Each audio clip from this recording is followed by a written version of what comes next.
Hey, what's up, guys? Back again with another video.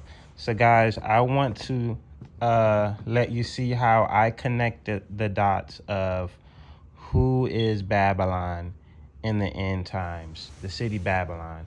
So guys, as we understand that the old ancient Babylon, guys, it was known to be around lots of rivers, and it was importing and exporting mostly through ships around the seas and lakes and things like that.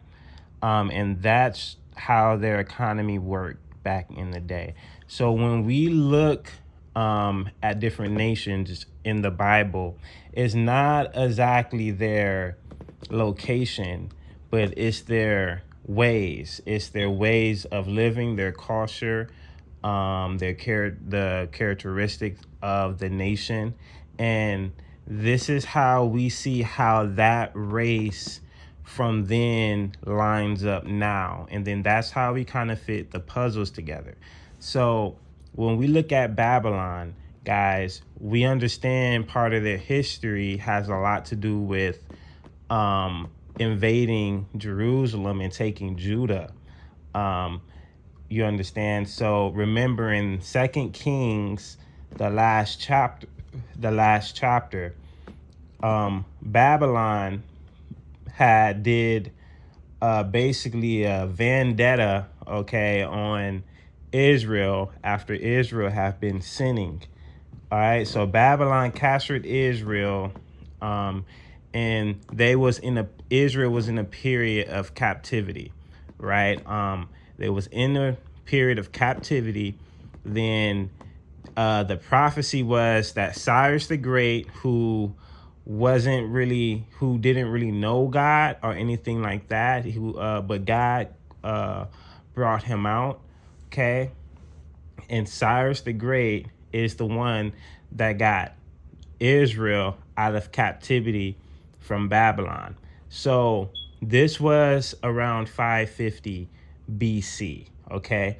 So what happened was there was an empire, Persian in the Medo. It was called Persian and Medo Empire, or Medo-Persian Empire. They kind of merged the two into like a common word and called it the empire. Okay, at I believe 549 BC, Persian or Cyrus the Great overthrew the Medes or the Medians, or however you pronounce the M. They had overthrow that empire of the Medes. Okay.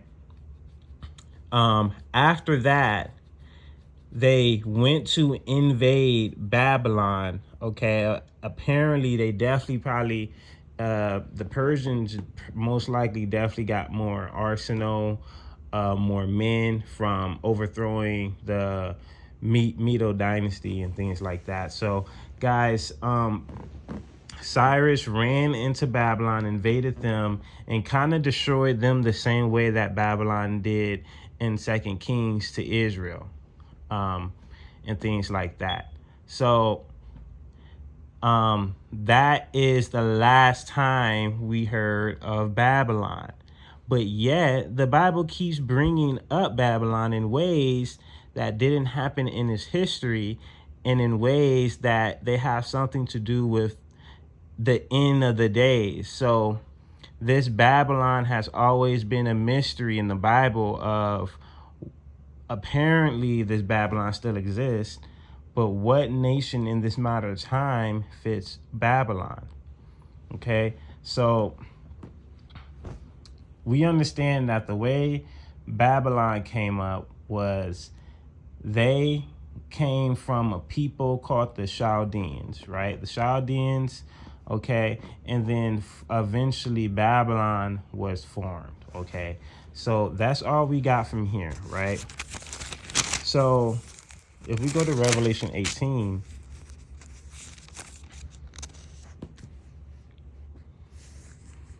after these things, I saw another angel come down out of heaven, having great power.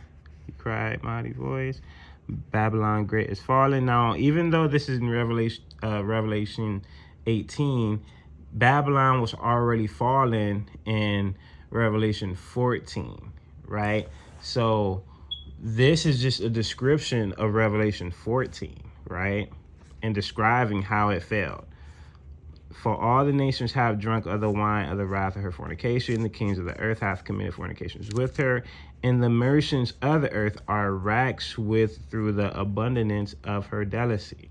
So the merchants, so this has something to do with the seas and buying. Their country is their main clientele is Babylon, right? Babylon is making them rich. And I heard another voice from heaven saying, come out of her, my people, that ye not be partaken of her sins, and that ye receive not of her plagues. For her sins have reached on to the sky, our heaven, and God hath remembered her iniquities. Reward her as she rewarded you, double unto her according to her works, and cup. How much she hath glorified herself and lived deliciously, so much torment and sorrow give her. For that she in her heart, I sit as a queen, I am no widow, and see no sorrows. Therefore her plagues come in one day, death and mourning and phantom, and she shall be utterly burnt with fire, for strong is the Lord God who judged her. The kings of the earth who have committed fornications with her, live deliciously with her, shall bewail her and lament for her when they shall see the smoke of her burning. So we know, okay, that this cannot happen, okay, in ancient times, okay? Smoke of her burning, okay? The kings of the earth who have committed fornications, live deliciously with her, shall bewail her and eliminate.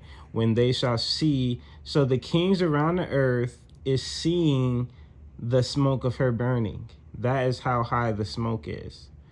You have plagues coming one day, right? That has something to do, utterly burnt with fire. So obviously that is nukes in our time of day.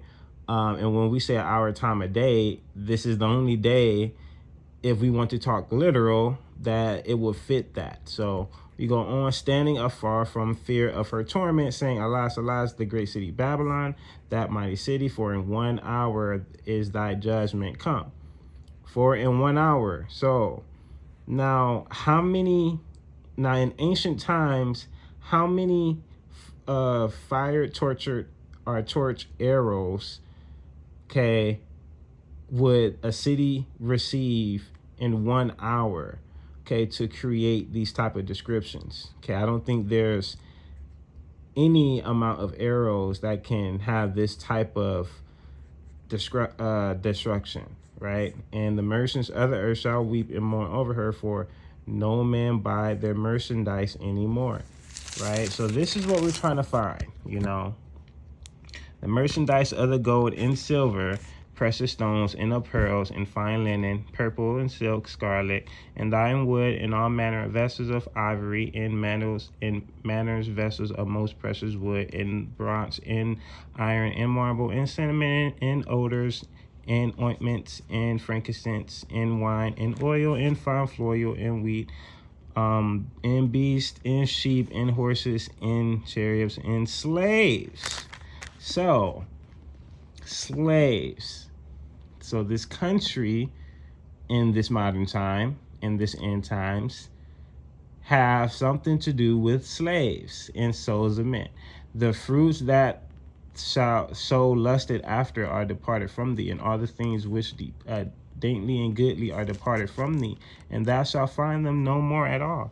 The merchants of these things which were made rich by her shall stand afar off for the fear of her torment, weeping and railing, saying, Alas, the great city, that clothed in fine linen, and purple and scarlet, and decked with gold, and precious stones, and pearls, for in 1 hour. So again, they're emphasizing that this is not an exaggeration. Guys, it was in 1 hour. Again, for in 1 hour, so great riches come to naught. Guys, what destruction can this country get in 1 hour? And every shipmaster and all the companies in ships and sailors in as many as trade by sea. Guys, so in this modern time, this country is very involved in ships, sailors, trade by sea. Okay, so we got descriptions. Okay, so first, this modern day country in the end times, whatever it is, guys, they are the boss in the seas. Most of their transactions is through the seas. Okay, and then also they have a history of slaves.